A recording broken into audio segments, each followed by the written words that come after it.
Da giugno multe per gli esercenti che non accettano i pagamenti con le carte, lotta al sommerso e concorsi sul portale unico della pubblica amministrazione. Sono alcune delle misure del decreto approvato ieri dal Consiglio dei Ministri, come ci spiega Giampiero Scarpati.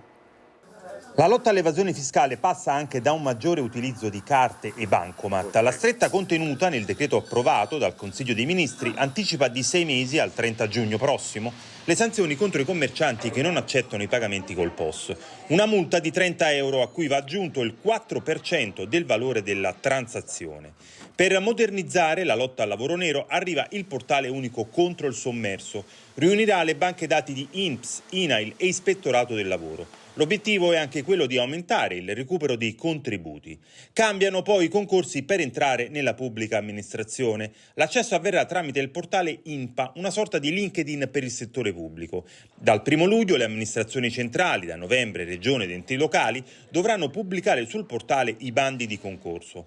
Una nuova società spingerà la digitalizzazione degli uffici pubblici che dovranno anche favorire la parità di genere. Vale anche per il privato. Le imprese, col bollino della parità di genere, avranno un punteggio più alto nelle gare per gli appalti pubblici. Approvata con il decreto bollette una norma che permetterà all'autorità dell'energia di calmierare in parte i rincari delle bollette.